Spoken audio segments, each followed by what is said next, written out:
And name 26.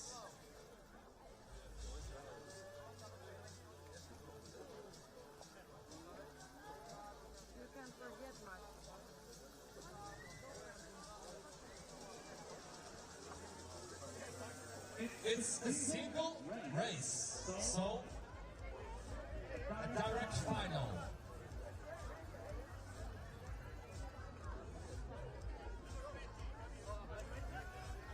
It's a medals race.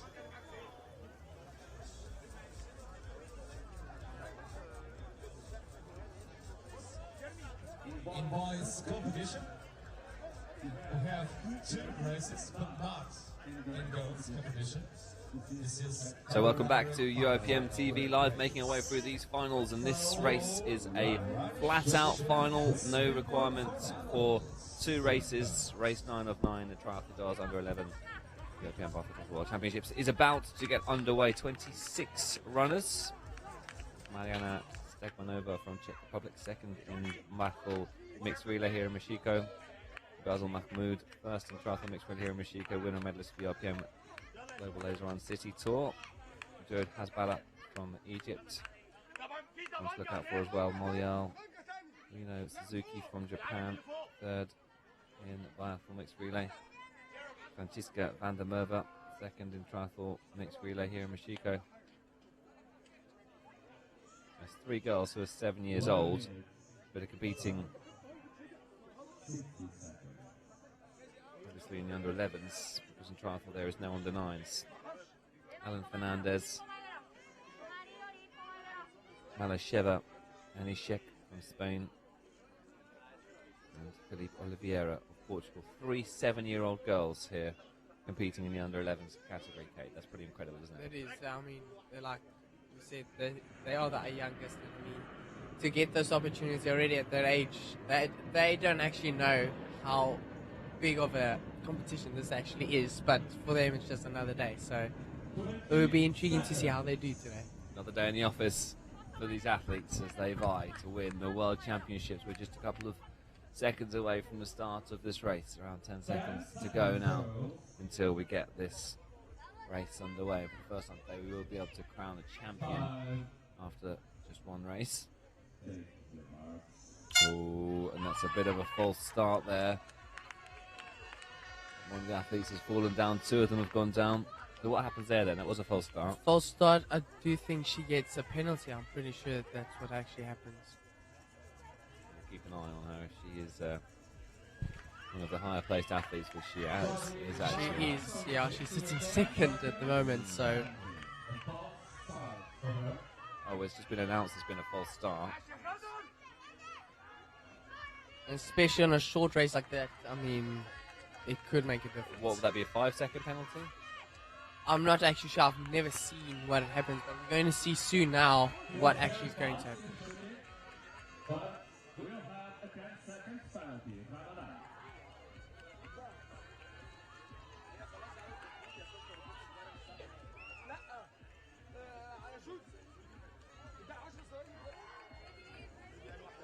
Confirmation then that a false start is a 10-second penalty, Kate. That's costly, isn't it? Yeah, it is costly, and like she was ahead going into that swim, and 10 seconds. I mean, that false start. Yeah, okay, it wasn't a 10-second false start, but the thing is that it's going to cost her, especially now with you've got within the first 3. We're going to see with the first split times how far ahead or behind the others are. So she has to work hard now in that run, so she can use those 10 seconds just to catch a breath and race and nail that shoot. Looking at how she's getting on, I think she's fallen back a little bit, so it's probably not going to affect the medal positions as things stand. Jody Ramadan from Egypt leads. First lap done in 1:58. So it's only 2 times 300s this, so this is the final lap. Ramadan is serving that 10-second penalty. So it was Ramadan. Yes, and now these other athletes can make up. Oh my she goodness me, starts literally with the absolute race. drama. So Ramadan given that 10-second penalty. She led by around 10 seconds, so that has closed down the gap. And she's shooting a bit slower now. How much that affected her mentally. She will have a chance maybe to catch up with Reno from Japan, but she's moved back up into second place. Wow, drama, Kate. I've never seen this actually happen, so this is the first time I'm actually seeing it in action. I mean, she didn't really gain anything from that false start, did she? No, So she didn't. it's rules are rules. You know, you have to stick to the rules. But Ramadan, who was leading by 10 seconds after that first lap, has now dropped down.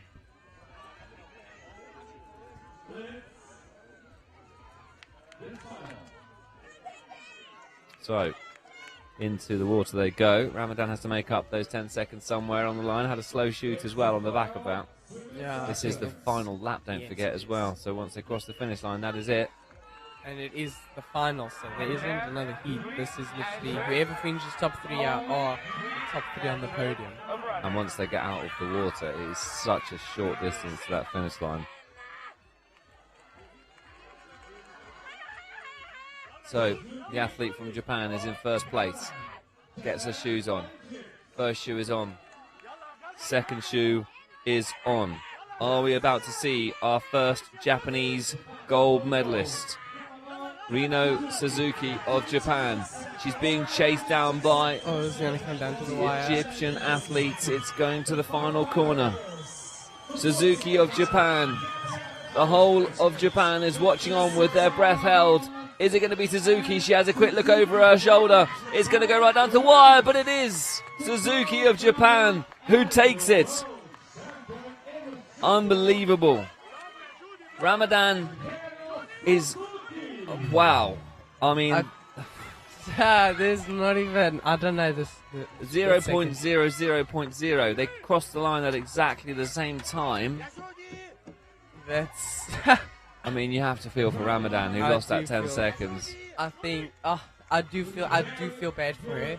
But at the same time, rules are rules. And... they do know what are the consequences, so they do know what happens when you do false start, all of that. Is that confirmed? Do we know for a fact that it was 0.00? I mean, the timing screen says Rino Suzuki was the fastest. Yes, I want to say it's guaranteed, so I think we'll see soon. Jodie Hasbala from Egypt is in tears. She's not got the result that she wanted. But it is indeed the Japanese athlete who has won gold here at the IPM Biathlon Triathlon World Championship. She looks absolutely delighted, and we're going to join her for an interview. She's gone up to her mum to give her a big hug. Oh, this is wonderful scenes. We'll head over and interview Suzuki in just a moment's time.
Rino, a medal Congratulations for an incredible race. It was so close.